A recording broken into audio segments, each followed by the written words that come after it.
My boss raised his glass at the staff party, his voice dripping with mockery as he shouted, "Richard is nothing but a worthless dumbass.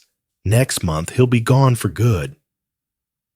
Laughter erupted around him, and I felt my stomach twist. 20 years of loyalty, 20 years of sacrifice, dismissed in one drunken sentence. That night, a colleague secretly sent me the video. I watched it alone, my hands trembling, my heart breaking. The next morning, I walked into the office with a calm smile, as if nothing had happened. But deep down, I was already planning.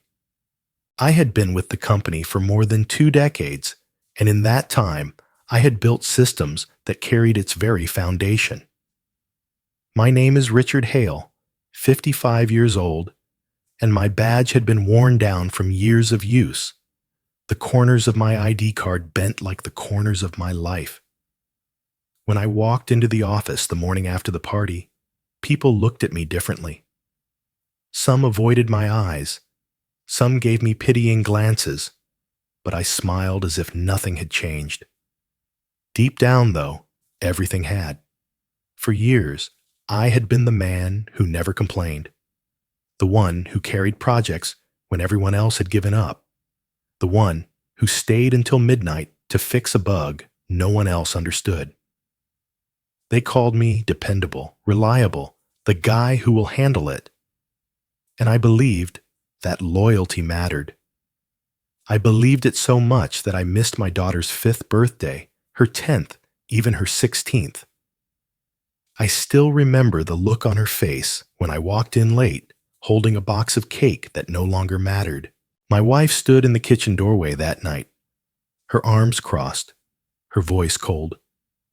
"Are you sure the company loves you as much as you love it?" she asked. I had no answer then. Over the years, my work had been praised, but rarely credited to me. Achievements became team success, but when something failed, my name was the one whispered in the corridors.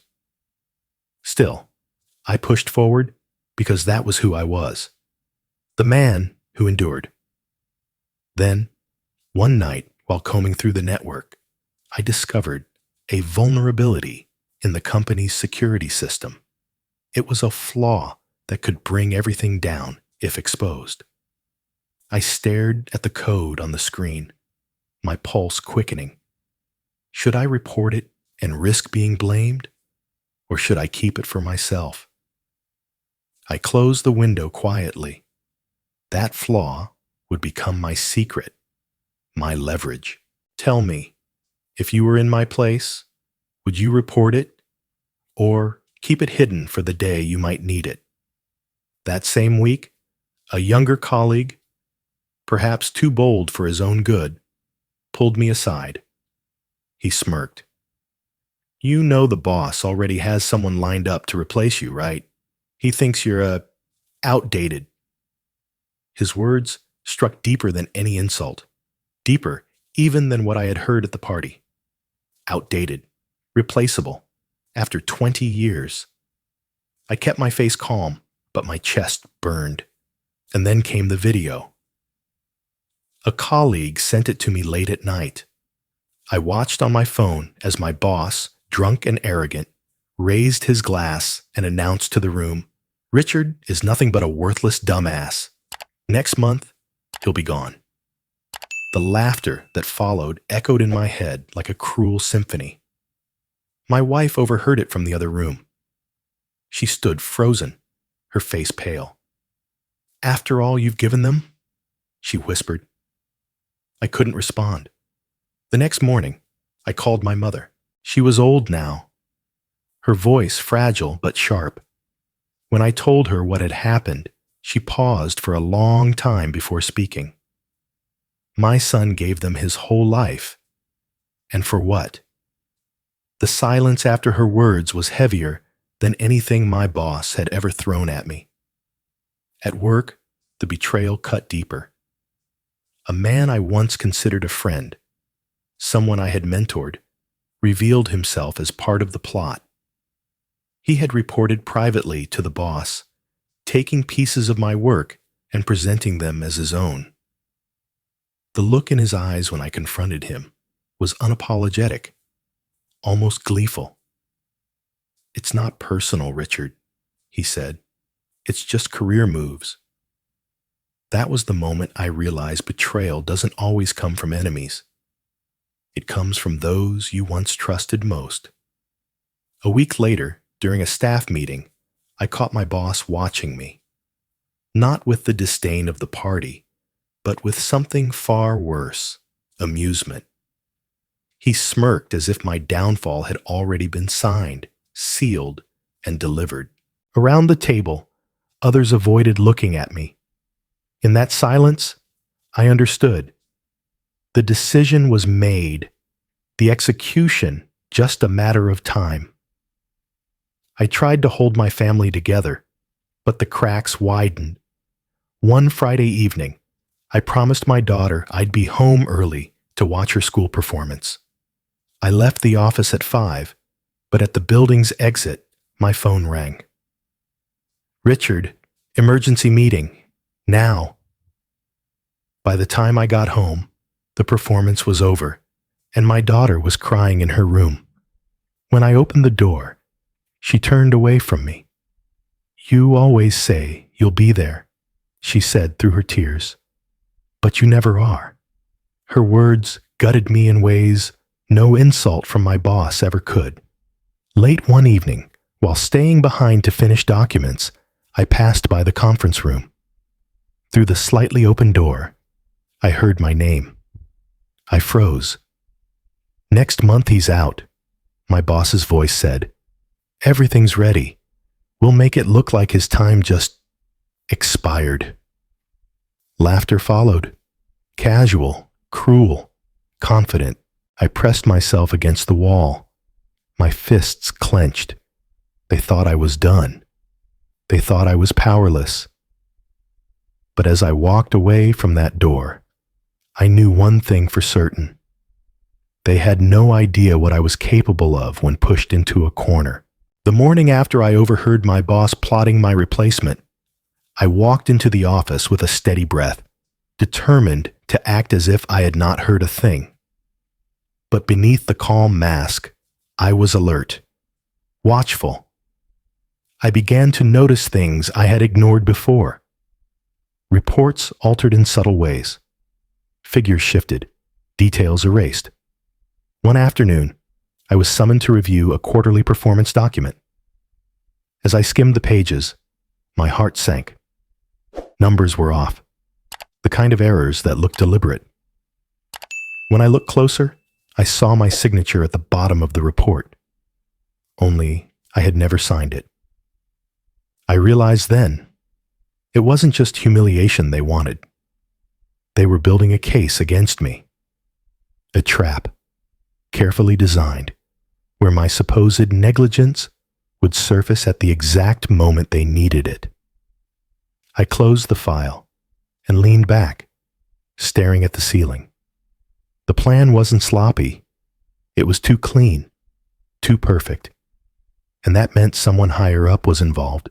My boss, as arrogant as he was, didn't have the finesse to orchestrate something this meticulous. No, there was someone else, someone in the boardroom who had decided I was expendable. That evening, at home, my wife noticed my silence. She placed a plate of food in front of me and sat down, her eyes searching my face. "Richard," she said softly, "what's happening at work? You're here, but it feels like you're not." I opened my mouth, then shut it again. What could I tell her? That 20 years of loyalty had bought me betrayal? That men in suits were scheming to destroy me? Instead, I forced a smile that fooled no one and said, "It's nothing. Just a busy week." She didn't press further, but her silence was louder than words. Later that night, as I sat at my desk, my computer pinged. A new email had arrived, with no sender displayed. My breath caught. The subject line read, "They will regret it if you are patient enough." My eyes narrowed as I stared at the screen. Was this a taunt? A warning? Or an offer of help? I leaned closer, scanning every word, but there was nothing more. No attachments, no details, just that single ominous sentence. I deleted it quickly, but the words carved themselves into my mind. The next day, I walked into the office with a plan forming. If they thought I would crumble, they were wrong. I would play their game. I would pretend to be obedient, even defeated, while quietly building my defense. I began making copies of reports, saving hidden versions on encrypted drives. Every meeting, every conversation, I logged. To anyone watching, I was still the loyal workhorse. But behind the scenes, I was becoming something else entirely, a survivor preparing for war. One evening, my daughter came into my study. She was 11, curious and sharp-eyed, holding her homework folder. She asked me for help with her school project about honesty in daily life. I looked at her, then at the piles of documents spread across my desk, the secret folders on my computer. She didn't know the storm I was facing. Gently, I told her, "Sweetheart, when you do something good, always keep a record of it. Don't just trust that others will notice." She tilted her head, puzzled, but nodded. In that moment, I realized I wasn't just fighting for myself. I was fighting to show her that integrity mattered, even if the world tried to bury it. Weeks passed. My collection of evidence grew, yet with every step, the walls seemed to close in tighter. One afternoon, while reaching into my desk drawer, I felt something odd. Buried beneath old papers was a small USB drive. I froze. I hadn't put it there. Hands trembling, I slid it into my laptop, half expecting a virus. Instead, a folder opened. Documents, spreadsheets, emails, all pointing to corruption that went far beyond my boss. It was a treasure trove of secrets, far too much for one man to stumble upon by accident. Someone wanted me to have this. But who? And why? That discovery rattled me more than any insult ever had. It meant there were other players in this game. Players hidden in the shadows. Perhaps allies. Perhaps enemies. Every time I thought I understood the battlefield, the ground shifted beneath me. I barely had time to process it when the call came. "Richard, emergency meeting. Now." My heart pounded as I straightened my tie and grabbed my notebook. Walking down the corridor, I could feel eyes on me, whispers trailing in my wake. When I entered the conference room, my boss was already there, sitting at the head of the table, his expression unreadable. But in his eyes, for the briefest flicker of a second, I saw something. Suspicion. He knew. And as the door clicked shut behind me, I realized the game had entered a new stage. This was no longer about survival. This was war. The conference room was colder than usual, the blinds half closed, as if the light itself should not witness what was about to happen. At the long table, members of the board sat stiff and silent, folders stacked neatly before them. My boss leaned back in his chair, smugness radiating from every gesture. "Richard Hale," he began, his voice sharp and deliberate. "Evidence has surfaced linking you to losses totaling millions of dollars. Your negligence has endangered this company." The words fell heavy in the room. I scanned the faces around me, colleagues I had worked with for years, people I had covered for, supported, even defended. Their eyes darted away from mine. Not a single voice rose to defend me.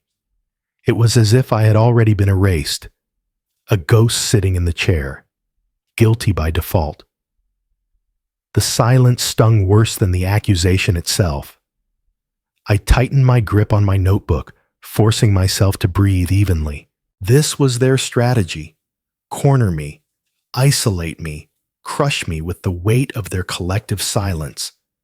I almost believed it would work, until a voice broke through the suffocating air. "That's not true." Heads turned sharply. A young analyst, barely 3 years with the company, stood trembling but firm. "I've seen his work. I've reviewed the numbers myself.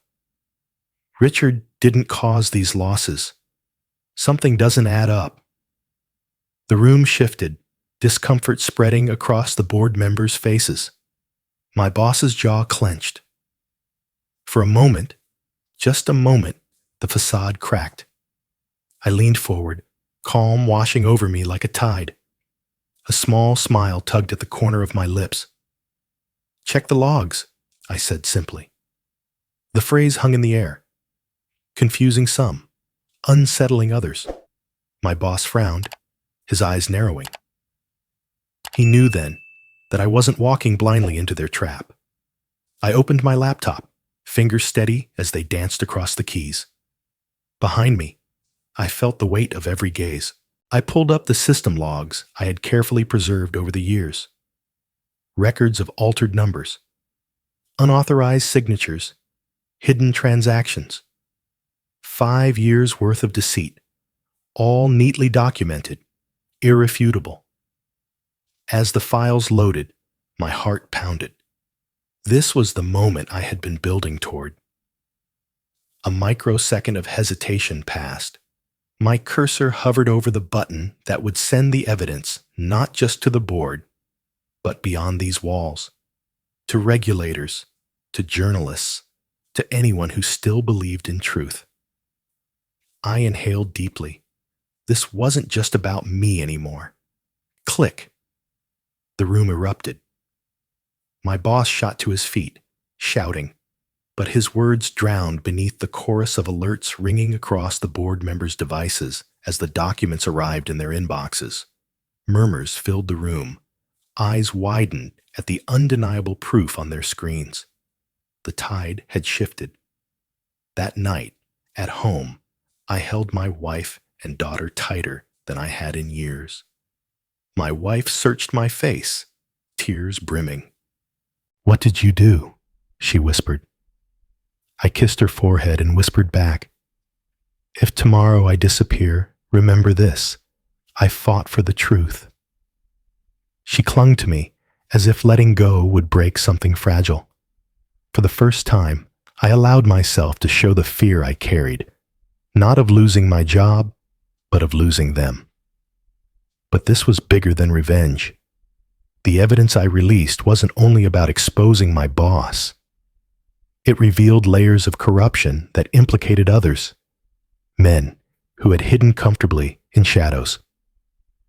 My plan wasn't to burn everything down blindly. I had sifted through the files, ensuring that innocent employees were spared.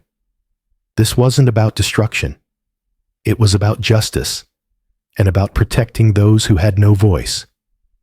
The next morning, the phone rang. My boss's voice trembled on the other end. "Richard, we don't have to do this. We can negotiate. You'll be compensated. Just stop." The arrogance was gone, replaced by desperation. I closed my eyes, listening to the crack in his tone, the fear he couldn't disguise. For a man who had once stood over me, mocking me, it was almost pitiful. Almost. But the decision was already made. By then, the media had received the files. Journalists were calling for statements.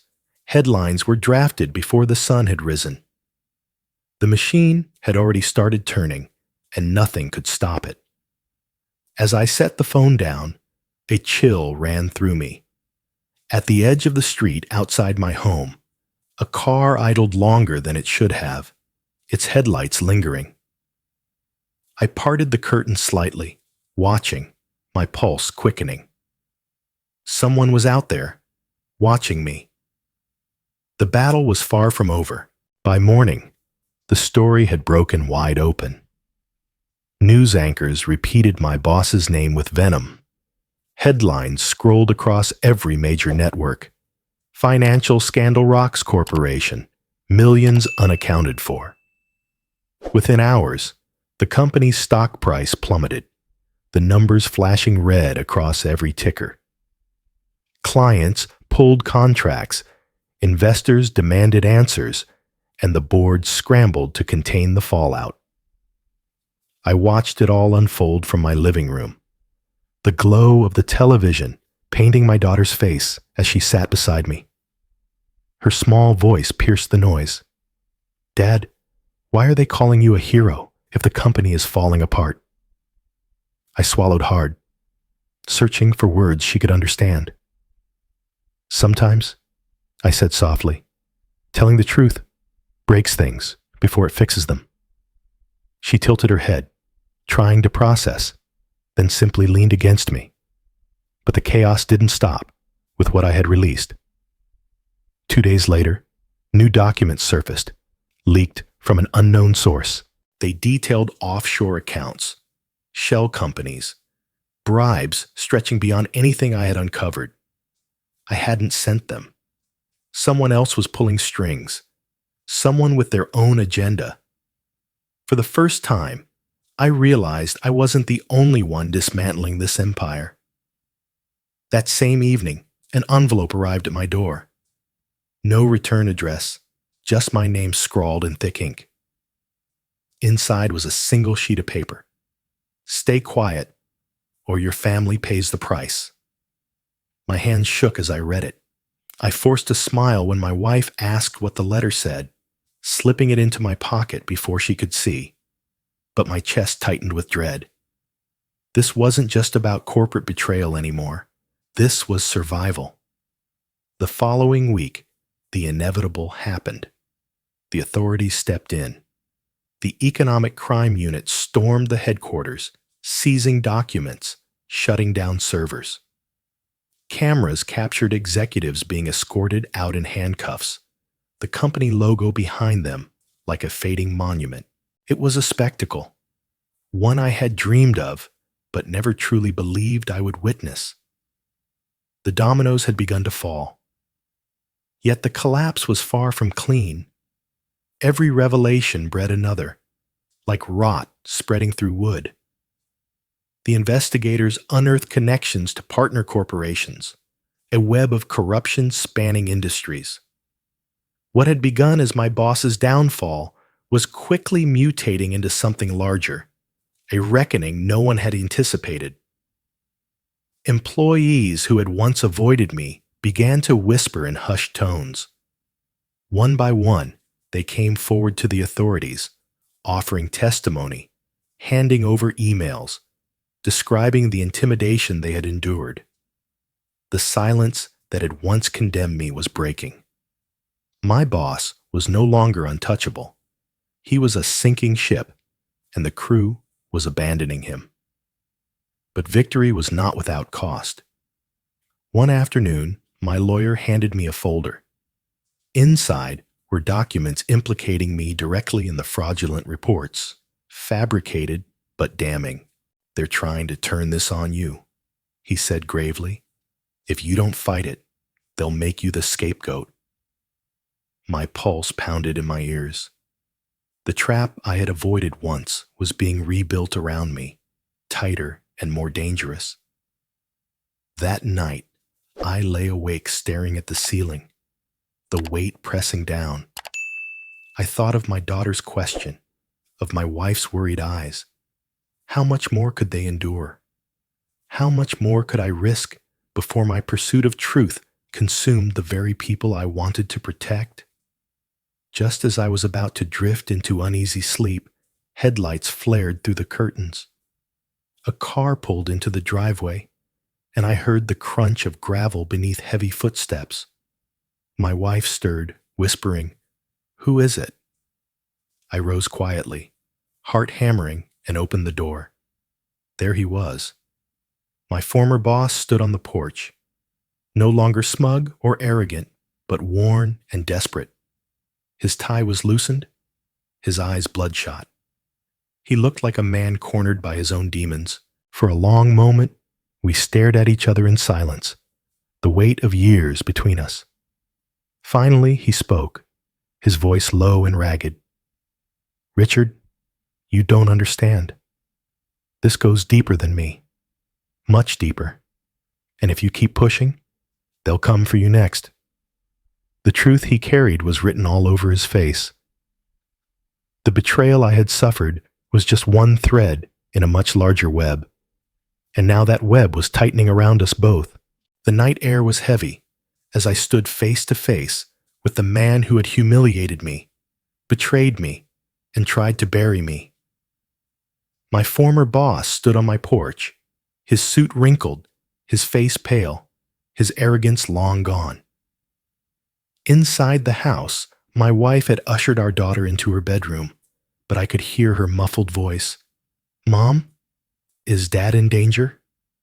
Fear clung to her words like a shadow. "You shouldn't have come here," I said coldly, keeping my voice low.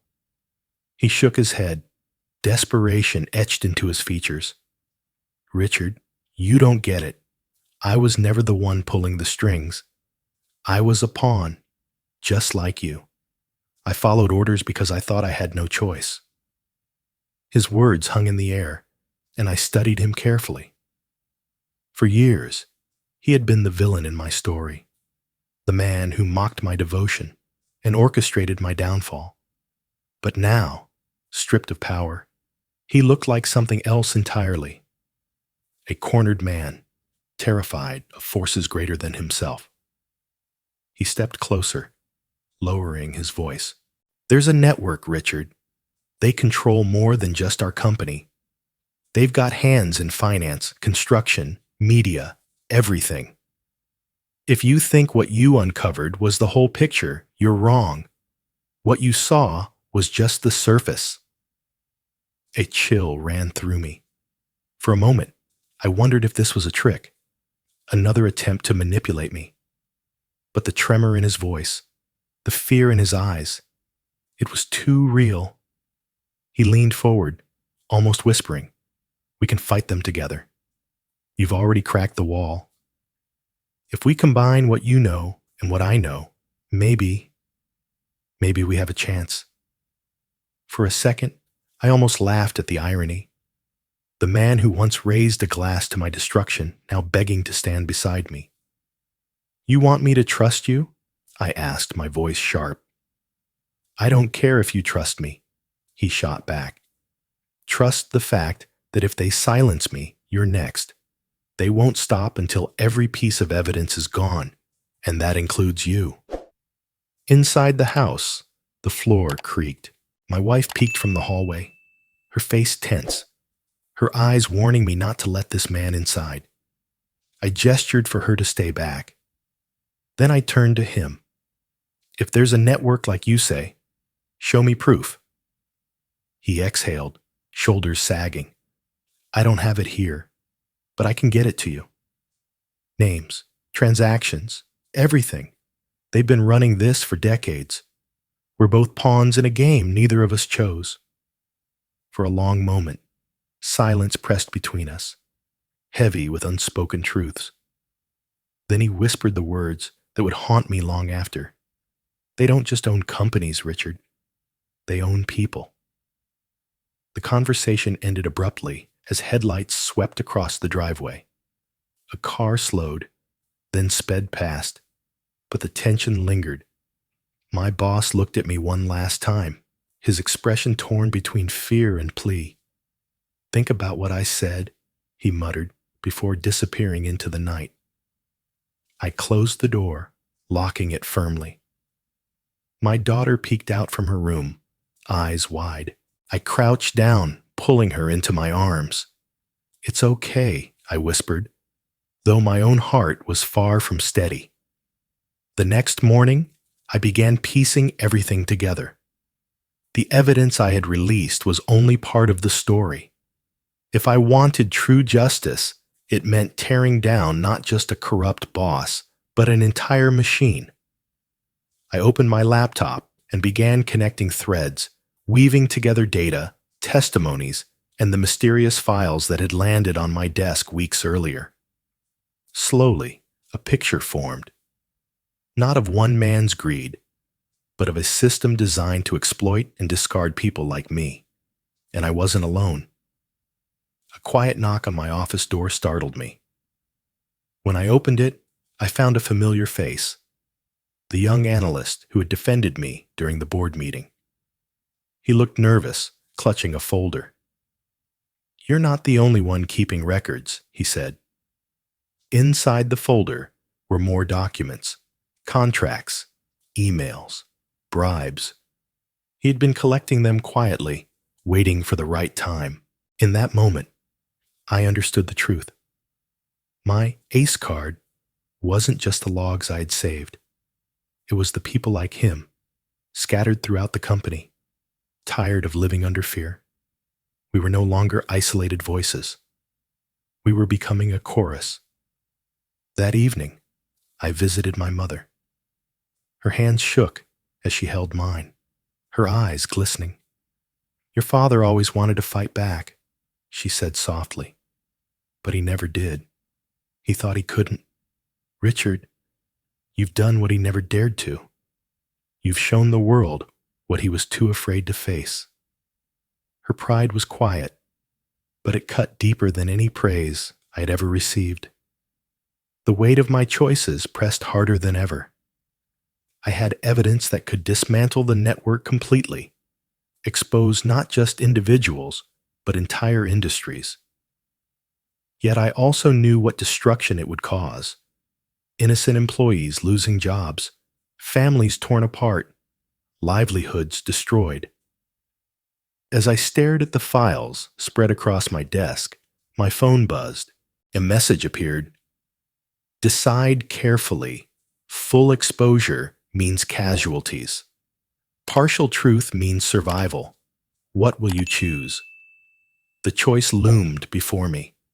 Unleash everything and watch the world burn, or hold back to spare the innocent.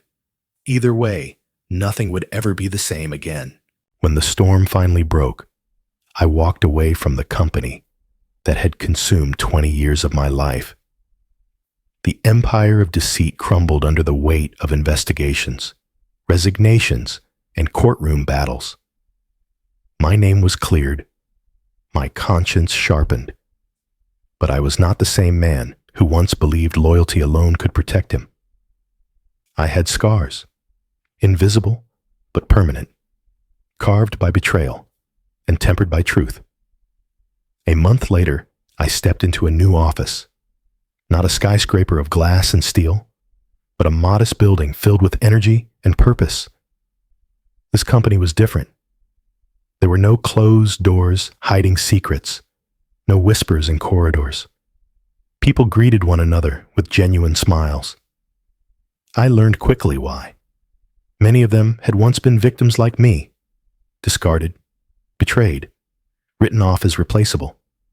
Together, they had built something new. A workplace forged not by greed, but by a hunger for justice and transparency.